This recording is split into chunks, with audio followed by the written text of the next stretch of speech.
Okay, you've got the why, the how and the what. Then the question is the who.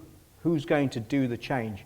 Who's going to be the champion of change? And I'm also here in that hat as ambassador of Digital Health London, thanks to colleagues in Imperial such as Yinka and Charlie Davey at UCL for having the faith to actually put people like me that are troublemakers into these roles.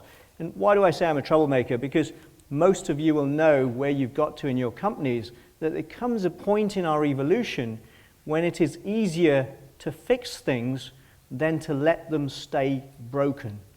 And in healthcare, that's particularly important. I'm of the mindset that I'm a cardiologist. I have 30 seconds to save your life and fix it, or I need to get away and move on to the next aspect. And I treat everything in life the same way. Fix it. Unless it doesn't want to be fixed, unless it doesn't need to be fixed, unless it's beyond fixing, in which case we make a respectable, dignified decision that actually the next transition journey must be without suffering. And so even those tough decisions of life and death need to be made with that respect. But it cannot be left alone. It cannot be ignored. It cannot be, well, somebody else will do that. No, fix it. And so I started my journey, and the change journey begins when you first start as an SHO thinking, what's the evidence base? What are the guidelines? And so, of course, you look at who creates the guidelines, how are they created? You're looking at clinical trials. And so I became an expert in clinical trials at the Clinical Trials and Evaluations Unit with Marcus Flather at the Brompton, where we actually designed trials for cardiovascular disease. We designed some of the trials for bypass surgery versus stenting. That still wasn't enough. Trials were great, meta-analyses of trials, guidelines bodies were great, but how do we embed the technology? The barrier is cost. Okay, I'm very fortunate. I get headhunted to be a scholar at Harvard Clinical Research Institute to head up 2 drug-eluting stent trials, and while I'm there, I go to Harvard School of Public Health and I learn health economics. And the one thing that I enjoyed, maths, which I had to give up when I went into medicine, became the greatest strength that I could do because health economic modeling was so easy for me to look at decision points, to look at permeabilities, to look at computations, to look at probability nodes, to look at cost effectiveness with clinical impact, safety impact, and then the actual cost benefit to the resource payer, to the perspective of who's paying, whether it's a healthcare system or a CMO or an HMO, a medical insurance, or the employer. Those things became fairly straightforward. And so we broke the barrier of health economics. And when I came back to the UK in 2001, I was then involved, even as a registrar, in the next 10 technologies that went through NICE, because I was either designing the model, appraising the model, or breaking the model, or challenging the model for all of the technologies that were being postulated as the next best thing. And if that wasn't enough, we ask ourselves, where have we got the lessons of digital health? Okay, we've learnt the pharma trials, we've learnt the health economics, we've learnt the trial designs. Where do we get all the data for digital health? Well, interestingly, which technology has 6 decades of digital health expertise and experience? And I've shared this with a couple of you in the audience. But does anyone want to have a guess? Which technology already has 60 years of machine learning, artificial intelligence, digital behavior, digital tracking, is life-threatening, it has security issues that it's been sorted out or has had to sort out? Which technology is now a billion-dollar industry and is 60 years old, and it's much older than your mobile phone? Pacemakers. Absolutely, pacemakers. So some of you have been to my talks before. We have 60 years of data of creating transistors from Earl Bakken and Medtronic, thank you so much, of telling us how to create an automated system that not only monitors you, not only diagnoses when your heart's going too fast, but actually fixes it and then tries to save battery life so they can last for 7 years, and then continues to innovate so that the pacemakers can now be dropped in without a lead or worn as external devices under your axilla, and actually they not only bring you back from slow heartbeats, but they can shock you back to life 50 to 60 times when you're trying to kill yourself. Imagine the amount of data that we have as cardiologists about digital technology hacking. We've seen conferences where people can hack into your defibrillator and actually make it shock if you're within a certain range of you. And actually they've demonstrated that, and we've had to break those security breaches, etc. We've had to sort those out. So not only do we have pharma industry, how to innovate, how to get your drug utilized, how to do the randomized control trials, how to collect the data, how to remove the confounding effects, etc. How to look at real-world innovation of your technology, your drug, not only the clinical trial setting, but the generalizability to a real-world setting, where we then find that a billion-dollar drug like rimonabant, which is fantastic for losing weight, subsequently causes potential depression and suicide, and then has to be withdrawn, even though it's a phenomenal drug for creating weight loss, reducing diabetes and blood pressure. Only until the real-world setting 1 year later does that billion-dollar drug have to be pulled. So you get data. Constantly, we know how to innovate. And how do we do that as a frontline clinician?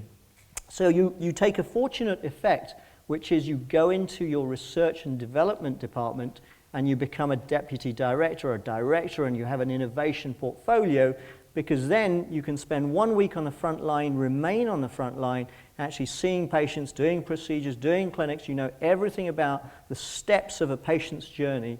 And the next week you spend doing research, innovation, development. And so you have this schizophrenic approach to things, but you can manage a wide portfolio that keeps you on the front line. And most of the great companies that we work with at the Royal Free that are already embedded, I had a look at in 1 hour when I arrive at the hospital. I actually engage with about 9 different companies and technologies, from electronic patient records to dictation systems to imaging systems to transcribing systems to consenting systems, etc.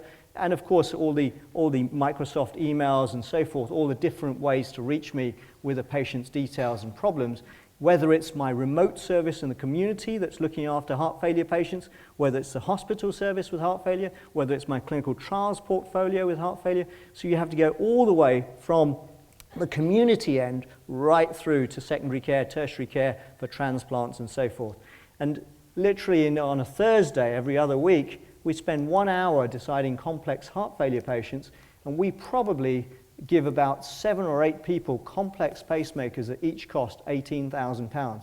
So every second Thursday, we're responsible as a group for spending £100,000 that fortnight immediately within that 1 hour. And people are going, oh, where do you find the money to do that? No, we are already spending so much. What we need is to find the tools to save that money, to prevent people getting to that point. And so if it wasn't enough that I work in a hospital setting and I also look after the community service, about 8 years ago I went into prevention. The NHS health checks. It's really funny, when I came to Harvard School of Public Health, the first homework we were set as health economists in advanced decision analysis modeling, Harvey Weinstein's, was a group. Karen Kuntz's first piece of homework to us was, if you had $1 billion, how would you spend it to get your best returns? And eventually all of us came back from the classroom, we pitched our stories, and most of us went into prevention, and we said, yeah, that sounds really good. And lo and behold, the US, 9 years later, didn't do anything about that homework piece. And the UK comes along when we have an interim prime minister, and he suddenly says, we're going to spend 600 million on health checks. And I just fall off my perch at that time, thinking, hang on, the pound is worth $1.6. You mean we're just going to spend $1 billion on doing prevention? That's fantastic. Let's go for it. And actually we designed health checks, and we got Islington CCG to pay for the first health checks program. And within a year we had 16 CCGs and 8,000 patients, or people actually, they weren't even patients at that time, go through an NHS health checks program. And we honed that program down to 7 minutes so that we could get your bloods, your cholesterol, your HbA1c, your blood pressure, your Framingham QRIS score at that, Framingham score at that time, then the QRIS score, your postcode, all of that data, your smoking behavior in 7 minutes. And then if that wasn't enough, what was really frightening is when I started creating reports so that the CCG could see their data, it was rather mind-blowing. At one place, we actually did we collected data on about 8,000 colleagues, patients, these were in Lidl and Sainsbury's and Morrison's. We would, put out our stalls at community halls and fairs and congresses, wherever people were there between the age of 40 and 74 and didn't know if they had high blood pressure, and we'd offer them this health check.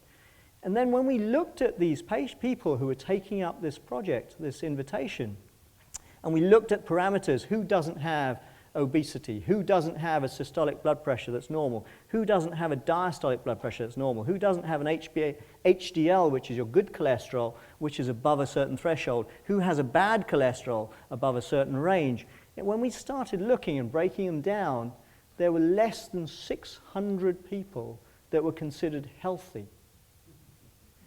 And if you then went to fruit and veg, alcohol, and exercise, there were 67 people that were healthy in the London CCGs out of 8,000.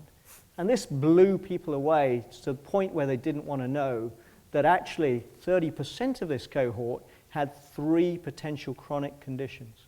And so that's the prevention end. You know, now we're actually trying to pick up these information, and you'll see from colleagues that are coming after me that I wish I had some of their technologies subsequently, that actually there are actually online modules. We were creating modules to prove in a randomized control trial that if we took a pre-hypertensive patient or a pre-diabetic patient at the screening stage, put them through a 6-week behavioral module, before they even saw the GP, we might have tackled 40 or 50% of their risk factors, and hopefully it's sustainable out to 1 year.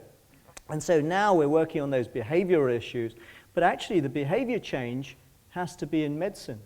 Doctors are the biggest barrier to innovation, because what we have happened to us is that, first of all, we lost our respect by removing continuity of care. I don't actually matter that I need to see my own patient every day for the next year. Actually, it doesn't matter that somebody else comes along and takes over that patient. I don't own that patient. I don't need to have continuity of care. You can see whoever is online, and actually you're supposed to get the same experience. Great. I'm no longer, the expertise that I have is no longer important. You'll just get one size fits all, and actually the next cardiologist whose whole trade is on interventional cardiology will be just as good at fixing your valve or fixing your ventricle as anybody else. So the continuity of care. The next culture change that came along is that doctors' messes and the visits to the pub on a Friday afternoon, where you learn from all of your errors and your interactions, has been removed. Shift work is now so constrained that a junior doctor will have to make almost 200 decisions. He won't even have time to actually deal with a problem before the next problem actually arises. And so what he will do now is spend 1 hour of the day out of his 8 to 10 hour shift at the beginning and at the afternoon, handing over what he or she could not complete. So they will spend their entire interaction with other doctors on that which could not be completed, that which could not be succeeded, that which could not be managed. So you've made me an expert in transferring failures.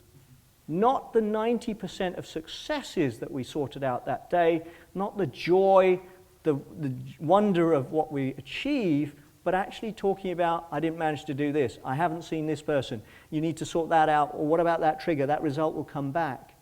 And now you expect us to innovate, put people into clinical trials, go home and read papers, keep up to date with the 300 papers per week coming out in cardiology, the 100 pivotal clinical trials. Okay, so IBM Watson will come along and create a wonderful oncology technology that will help guide you, will assimilate all the information pictorially in a fabulous way, give you opportunities, but you as a human being's role is only then to make the odd decision, even though the permutations, the probabilities have already worked out, and for you to actually choose a variance in practice, which takes huge amount of courage, is actually denigrated as, why are you stepping out and choosing that option when it's not the most highest probability? That's because I know something about this patient and their background and their likelihood of accepting this. It's almost an intuition. But I can't code that. I can't measure that. You must be doing something that's variance in care. So if your patient now dies, we will take a national NCPOD audit report of deaths and work out where the variance in care actually led to that death. We don't have an NCPOD mechanism of looking at perioperative deaths. We don't have an audit mechanism of looking at where variance created success, we have a mechanism where variance leads to downsides, to negative outcomes. And we're trying to digitally collect the information that will actually make a difference to that. So you can see, when I created this little list of bullet points of things that I wanted to talk about, the 15 companies that I'm currently working with. We have a virtual rehab company that does cardiac rehab. We have a company that actually profiles patients and puts them together with age-matched, sex-matched individuals that have the same disease, such as a new diagnosis of epilepsy. We have people that are creating social networking support groups. I learnt the term homophily, which is birds of a feather flock together. If I can get survivors of a heart attack that have got a weakened heart, that have had a good outcome, to be together in a social network group, then they will have a positive outcome because I'm creating a network of people that are succeeding rather than them going into their family and talking about the disaster of what's happened to me. Oh my God, Dad's had a heart attack, or Dad's no longer capable. What are the impact on the family? And he's surrounded by all this negativity. And we're trying to give them a lifeline of other dads that have not only survived, but are fitter after their first heart attack than they were before, because that's the only time that they've ever had a month off to actually focus on their fitness as an executive, as a high-performing individual for whom their health becomes more important than the profit that we make.